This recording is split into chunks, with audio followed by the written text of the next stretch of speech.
The text from my mother came at 8 a.m. on Sunday. Family brunch at Maison today. Your sister made reservations.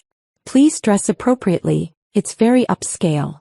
I was sitting in my home office in Boston, reviewing the final documents for the biggest acquisition of my career. Maison Restaurant Group, 12 high-end establishments across the Northeast, including the flagship Maison in Manhattan where my family was apparently having brunch. The same restaurant group I'd just purchased for $340 million. I called my mother back. Good morning, sweetheart. Did you get my text about brunch? I did. What time? 11:30. Your sister worked so hard to get this reservation. Maison is nearly impossible to book, 6-month waiting list. But Caroline knows someone who knows someone. Isn't that wonderful?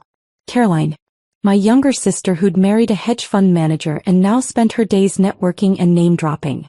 She'd been bragging about her Maison connections for months. That's impressive, I said.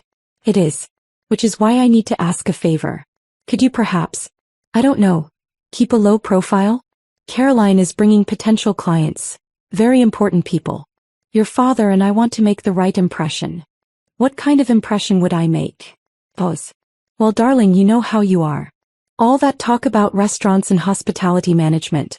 People might think you're in the service industry. At a place like Maison, they're very particular about clientele. I looked at the documents on my screen. Cascade Hospitality Group. The company I'd built from one struggling Boston bistro into a portfolio of 37 restaurants worth $800 million. The company that had just acquired Maison for cash. I understand, I said quietly. I knew you would. You've always been sensible. Just come enjoy the meal, let Caroline shine. She's worked so hard for this. After I hung up, I texted my COO. Status on Maison transition? All complete. Staff briefing this morning. You're listed as owner in all systems. Want me to notify the Manhattan location about your visit? Not yet. Let's keep it quiet. I arrived at Maison Manhattan at 11:20. The restaurant occupied a converted brownstone in the Upper East Side, all marble and brass and floor-to-ceiling windows. Very elegant. Very expensive. Very much the kind of place Caroline would choose to impress people. The hostess greeted me with a professional smile. Good morning. Do you have a reservation? I'm joining the Brennan party. She checked her tablet. Ah yes, the VIP table. This way please. She led me through the main dining room, where several tables of well-dressed diners were eating, to a private alcove in the back. The VIP table was tucked away near the kitchen, partially hidden by a decorative screen. Not actually a VIP table. More like where they put people who thought they were VIPs. My family was already seated. Mom in a pastel suit, Dad in a blazer, Caroline in designer, everything with her husband Blake looking self-important. And 2 other couples I didn't recognize.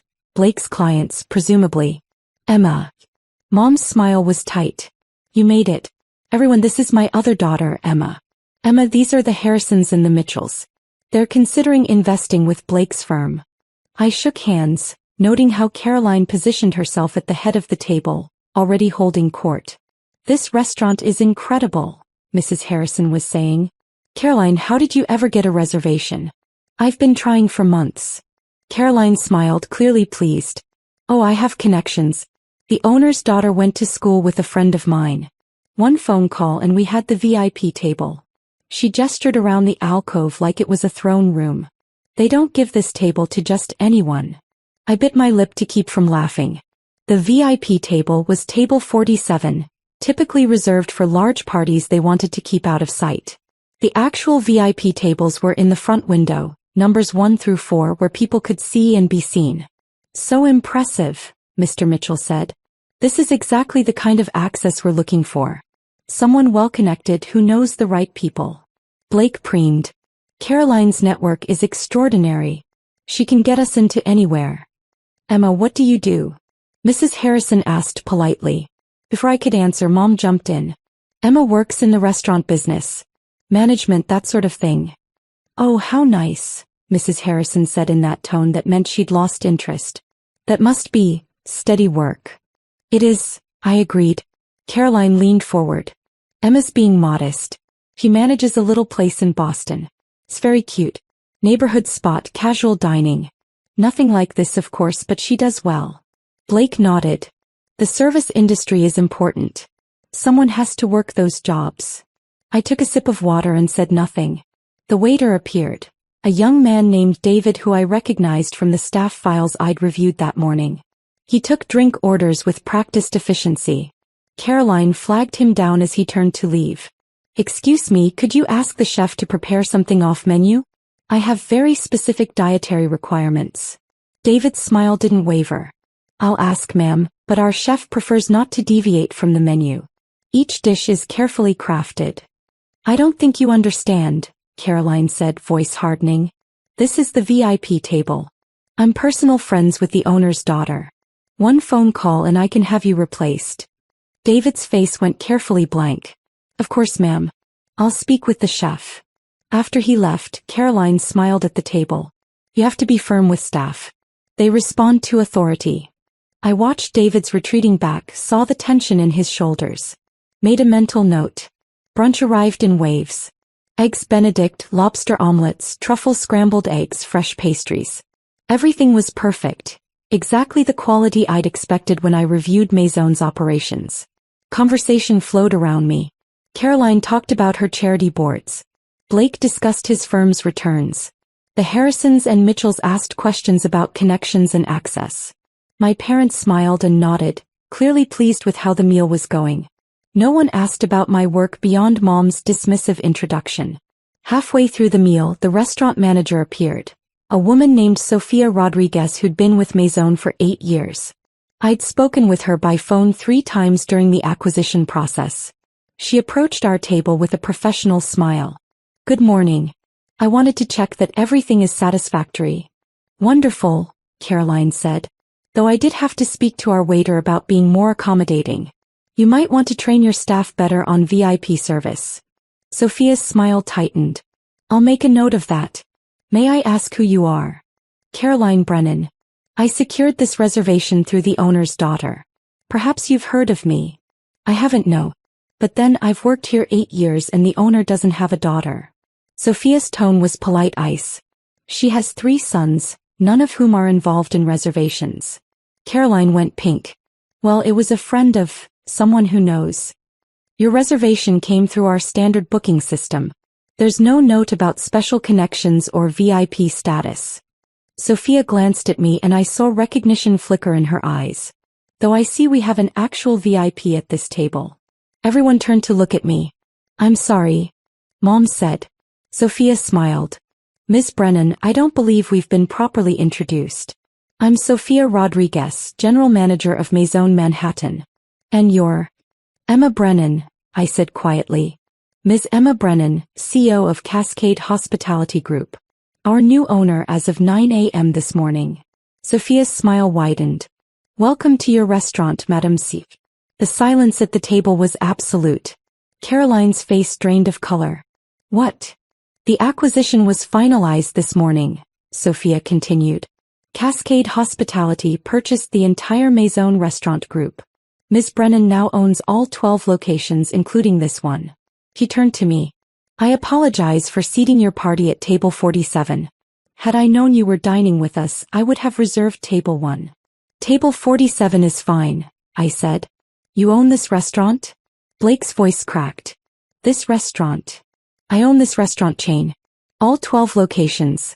Cascade Hospitality completed the acquisition at 9 a.m. I kept my tone casual.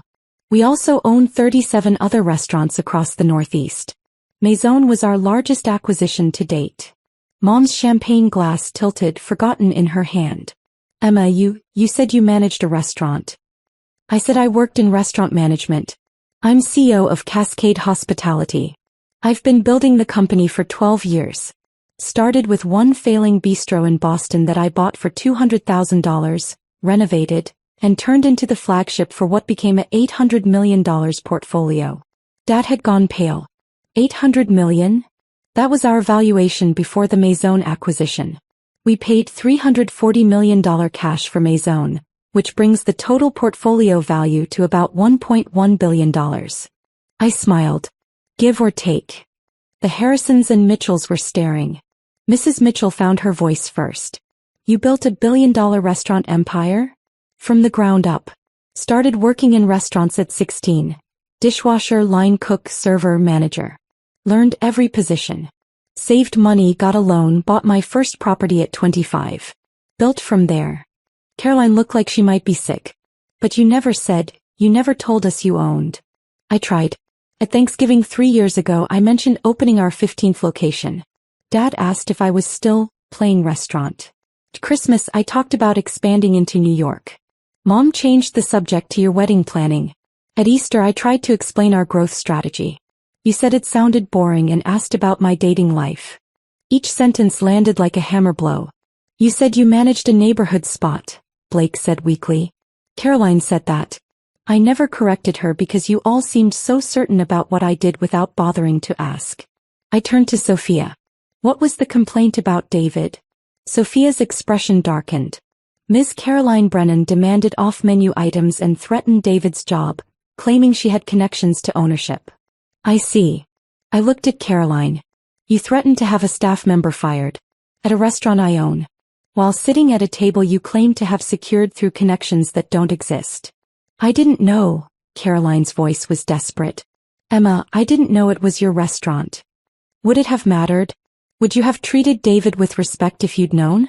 Or would you have found another server at another restaurant to bully? I stood. Sophia, could you move my family to table 1? They clearly deserve the VIP experience Caroline promised her guests. Of course, Madam CEO. And the other matter. Comp their entire meal. On me. Though going forward, this table is banned from all Cascade Hospitality properties. All 12 Maison locations and all 37 other restaurants. Caroline can explain to her connections why they're no longer welcome. Caroline's face went from white to red. You can't, that's not fair. I can and it is. I don't tolerate customers who abuse my staff. That's company policy across all properties. I turned to the Harrisons and Mitchells. I apologize that your brunch has been disrupted. The meal is complimentary, and if you'd like to discuss restaurant industry investments, I'm happy to share my experience building Cascade. Mr. Harrison stood immediately, extending his hand. Ms. Brennan, I'd be very interested in that conversation. Your growth trajectory is remarkable. As Sophia led us to table 1, the premium window seat with views of the street, I heard my family's frantic whispers behind me. At the new table the Harrisons and Mitchells peppered me with questions. How I'd scaled so quickly. How I'd maintained quality across properties. How I'd identified acquisition targets. Real questions about real business. My parents and Caroline sat at their comp table in the alcove, no longer looking like VIPs. Just looking small. After an hour as I was finishing my coffee, Mom appeared at my elbow. Emma, please. Can we talk? I excused myself from the Harrisons and followed her to a quiet corner. I don't understand, she said. Why didn't you tell us? About the company, about your success. I tried, Mom. Repeatedly. You weren't interested. You heard restaurant work, and decided I wasn't impressive. That I was just someone working in the service industry, as Blake so kindly put it. We didn't mean. You asked me to keep a low profile today. To let Caroline shine. Because you were embarrassed by me. By my work. By what you assumed was my lack of success. Tears streamed down her face. I'm so sorry. I know you are. But Caroline just got us banned from our own family members' restaurants because she treated my employee like garbage. Blake called my life's work. Those jobs someone has to do. And you introduced me as someone who works in management, that sort of thing, like it was embarrassing. What can we do? Nothing. Not today. I softened slightly. Maybe someday we'll figure out how to have a relationship where you value me for who I actually am, not who you assumed I was. But not today. I returned to table 1, where the Harrisons were waiting with business cards and genuine interest in my work. As I left an hour later, I stopped by the kitchen to thank the staff, including David, whose face lit up when I told him he'd handled Caroline perfectly. You own all of this? He asked, gesturing around the kitchen. I do. And people like you, who show up every day, who do excellent work, who maintain standards even when customers are difficult, you're why it works. In the Uber back to Boston my phone exploded. Texts from Caroline apologizing. From Blake trying to network. From my parents begging to talk. And one from Sophia. Staff is thrilled to know the new owner has our backs. That ban was the talk of the kitchen. You just earned everyone's loyalty. I smiled and opened my laptop. Maison integration plans to review. Staff training to schedule. A new acquisition target in Philadelphia to evaluate. I'd built an empire from washing dishes to ownership. From one failing bistro to 49 restaurants worth over $1 billion. I'd done it while my family assumed I was barely scraping by. And today in the restaurant I now owned, they'd learned the truth. That the daughter they'd tried to hide was the one who could ban them from Sunday brunch. Permanently. 3 months later, I received a handwritten letter from Caroline. Not a text, not an email, actual stationery with her monogram. Emma, I've spent 12 weeks thinking about that brunch. About how I treated David. About how I treated you. I told Blake what really happened and he's mortified. The Harrisons invested with your company instead of his firm. They said they respect someone who built something real rather than someone who married into connections. I don't expect forgiveness. I just want you to know I've started volunteering at a soup kitchen. Actually serving food. Actually seeing the people I used to look down on. Mom was right about one thing. You've always been the sensible one. The difference is you were also the successful one. And we were too blind to see it. Your sister Caroline. I folded the letter and placed it in my desk drawer. Maybe next year I'd lift the ban. Or maybe I'd wait until she learned that sorry required action, not just words. Either way, I had restaurants to run.